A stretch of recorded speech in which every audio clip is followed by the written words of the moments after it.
ಸಮೋಸ ಮಾಡೋದು ಎಷ್ಟು ಈಸಿ ಅಂದರೆ ನೋಡಿ, ಮಿನಿ ಸಮೋಸ ಎಷ್ಟು ಚೆನ್ನಾಗಿದೆ. ಮಕ್ಕಳಿಗಂತೂ ತುಂಬ ಇಷ್ಟ ಆಗುತ್ತೆ. ಇದನ್ನು ಎಷ್ಟು ಈಸಿಯಾಗಿ ಮಾಡ್ಬೋದು ಅಂತ ತೋರಿಸ್ತಾ ಇದ್ದೀನಿ. ನಮಸ್ಕಾರ ಸ್ನೇಹಿತರೆ, ನನ್ನ ಕುಕ್ಕಿಂಗ್ ಚಾನಲ್ಗೆ ಸ್ವಾಗತ. ಮಿನಿ ಸಮೋಸ ಮಾಡೋಕ್ಕೆ ಒಂದು ಬಟ್ಲು ಮೈದಾ ಹಿಟ್ಟು ತಗೊಳ್ಳೋಣ.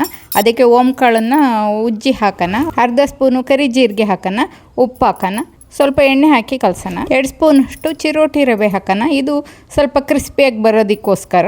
ಈಗ ಎಲ್ಲದೂ ಮಿಕ್ಸ್ ಮಾಡ್ಕೊಂಡು ಸ್ವಲ್ಪನೇ ನೀರು ಹಾಕಿ ಕಲಸೋಣ. ಹಿಟ್ಟು ಗಟ್ಟಿಯಾಗಿರಬೇಕು. ಸ್ವಲ್ಪ ಸಮೋಸ ಕ್ರಿಸ್ಪಿಯಾಗಿ ಬರಬೇಕು ಅಂದರೆ ಗಟ್ಟಿಯಾಗಿ ಹಿಟ್ಟನ್ನು ಕಲಸಿ ಸ್ವಲ್ಪ ಹೊತ್ತು ರೆಸ್ಟ್ ಮಾಡೋಕ್ಕೆ ಬಿಡೋಣ. ಸಮೋಸ ಅಂತೂ ಅಷ್ಟು ರುಚಿಯಾಗಿರುತ್ತೆ. ತುಂಬ ಚೆನ್ನಾಗಾಗಿ ಮಕ್ಕಳು ತುಂಬ ಇಷ್ಟಪಟ್ಟು ತಿಂತಾರೆ. ಅಷ್ಟು ಚೆನ್ನಾಗಿತ್ತು ಸಮೋಸ. ಅಷ್ಟರಲ್ಲಿ ಮಸಾಲೆ ರೆಡಿ ಮಾಡ್ಕೊಳ್ಳೋಣ. 1 ಸ್ಪೂನ್ ಕೊತ್ತಂಬರಿ, ಅರ್ಧ ಸ್ಪೂನ್ ಜೀರಿಗೆ, 1 ಸ್ಪೂನ್ ಸೋಂಪು, 3 ಡ್ರೈ ರೋಸ್ಟ್ ಮಾಡ್ಕೊಳ್ಳೋಣ. ಇದು ಚೆನ್ನಾಗಿ ಹುರಿದು ಮಿಕ್ಸಿಗೆ ಹಾಕಿ ತರಿಯಾಗಿ ಪುಡಿ ಮಾಡ್ಕೊಳ್ಳೋಣ. ಇದೇ ಮೇಯ್ನ್ ಇಂಗ್ರೀಡಿಯೆಂಟ್ಸ್. ಈ ಥರ ತರಿಯಾಗಿರಬೇಕು. ಈಗ ಸಮೋಸ ಫಿಲ್ಲಿಂಗ್ ರೆಡಿ ಮಾಡ್ಕೊಳ್ಳೋಣ. 3 ಸ್ಪೂನ್ ಎಣ್ಣೆ, ಸ್ವಲ್ಪ ಹಿಂಗು ಹಾಕಿದರೆ ಒಳ್ಳೆ ಘಮ ಬರುತ್ತೆ. 1 ಸ್ಪೂನ್ ಖಾರ ಪುಡಿ, 1 ಸ್ಪೂನು ಗರಂ ಮಸಾಲ ಪುಡಿ, ರುಚಿಗೆ ತಕ್ಕಷ್ಟು ಉಪ್ಪು, ಸಣ್ಣ ಉರಿಲಿ ಸ್ವಲ್ಪ ಕೈ ಆಡೋಣ. 1 ಸ್ಪೂನು ಹಸಿ ಶುಂಠಿ ಬೆಳ್ಳುಳ್ಳಿ ಪೇಸ್ಟ್. ಮಸಾಲೆ ಹೊತ್ತದಂಗೆ ಕೈ ಆಡ್ತಾ ಇರಿ. ಈಗ 1 ಸ್ಪೂನ್ ಅರಿಶಿನ ಪುಡಿ ಹಾಕೋಣ. ಸಣ್ಣದಾಗಿ ಹೆಚ್ಚಿರೋ ಈರುಳ್ಳಿ ಹಾಕೋಣ. ಚೆನ್ನಾಗಿ ಕೈ ಆಡಿಸೋಣ. ಈರುಳ್ಳಿ ಚೆನ್ನಾಗಿ ಫ್ರೈ ಆಗಲಿ. ಸಮೋಸ ಮಾಡೋದು ಎಷ್ಟು ಈಸಿ ಅಂದರೆ ಅಷ್ಟು ಈಸಿ. ನೋಡಿ, ಮಸಾಲೆ ಫ್ರೈ ಆಗ್ತಿದ್ದಂಗೆ ಬೇಯಿಸಿ ಇಟ್ಕೊಂಡಿರೋ ಪುಡಿ ಮಾಡಿರೋ ಅಂಥ ಆಲೂಗೆಡ್ಡೆ ಹಾಕೋಣ. ಆಲೂಗೆಡ್ಡೆ ಹಾಕಿ ಚೆನ್ನಾಗಿ ಮಿಕ್ಸ್ ಮಾಡೋಣ.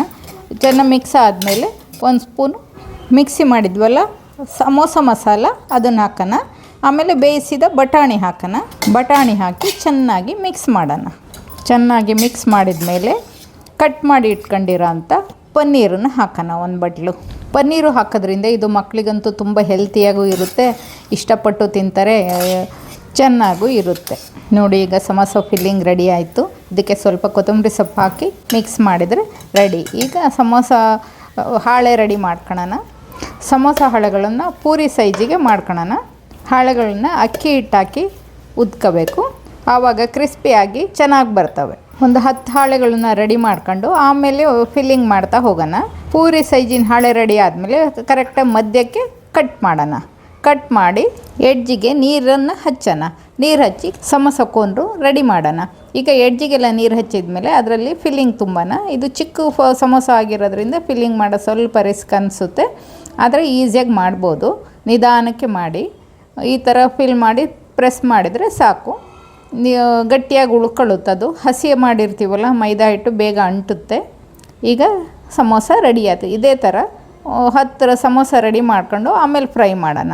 ಮಿನಿ ಸಮೋಸ ರೆಡಿ ಮಾಡ್ತಾನೆ ಎಣ್ಣೆ ಕಾಯಕ್ಕಿಟ್ಟಿದ್ದೆ. ಎಣ್ಣೆ ಕಾದಿದೆ. ಈಗ ಫ್ರೈ ಮಾಡೋಣ. ಒಂದೊಂದಾಗಿ ಹಾಕ್ತಾ ಹೋಗೋಣ. ಹಾಕಿ ನಿಧಾನಕ್ಕೆ ಸಣ್ಣ ಉರಿಯಲ್ಲಿ ಕರಿಯೋಣ. ಯಾಕೆಂದರೆ ಸಮೋಸ ನಿಧಾನಕ್ಕೆ ಕರೆದ್ರೆ ಕ್ರಿಸ್ಪಿಯಾಗಿ ಚೆನ್ನಾಗಿರುತ್ತೆ. ನೋಡಿ ಎಷ್ಟು ಚೆನ್ನಾಗಿ ಕರಿತಾ ಇದೆ. ನನ್ನ ಚಾನಲ್ ನೋಡ್ತಾ ಇದ್ದರು ಸಬ್ಸ್ಕ್ರೈಬ್ ಮಾಡಿ, ಶೇರ್ ಮಾಡಿ, ಲೈಕ್ ಮಾಡಿ, ಕಾಮೆಂಟ್ ಮಾಡಿ, ಹೇಗೆ ಮಾಡಿದ್ದೀನಿ ಅಂತ ತಿಳಿಸಿ. ಸಮೋಸ ಈಗ ಚೆನ್ನಾಗಿ ಆಗ್ತಾ ಇದೆ. ಸಮೋಸ ಗೋಲ್ಡನ್ ಬ್ರೌನ್ ಆಗಿದೆ. ಈಗ ತೆಗಿಯೋಣ. ಸಮೋಸ ಸರ್ವ್ ಮಾಡೋಣ. ಈಗ ಸಮೋಸ ತುಂಬ ಚೆನ್ನಾಗಾಗಿದೆ. ಸಂಜೆ ಸ್ನ್ಯಾಕ್ಸಿಗೆ ತುಂಬ ಚೆನ್ನಾಗಿರುತ್ತೆ. ಮಕ್ಕಳಿಗೂ ಇಷ್ಟ ಆಗುತ್ತೆ, ದೊಡ್ಡವ್ರಿಗೂ ಟೀ ಜೊತೆ ಸರ್ವ್ ಮಾಡ್ಬೋದು. ನಾನೀಗ ಟೀ ಜೊತೆ ಸರ್ವ್ ಮಾಡ್ತಾಯಿದ್ದೀನಿ. ಜೊತೆ ಪುದೀನ ಚಟ್ನಿ ಜೊತೆ ಇಟ್ಟಿದ್ದೀನಿ. ಹಾಗೆಯೇ ತಿನ್ಬೋದು. ಟೊಮೊಟೊ ಸಾಸ್ ಜೊತೆ ಮಕ್ಕಳಿಗೆ ಕೊಡ್ಬೋದು. ಕಮೆಂಟ್ ಮಾಡಿ.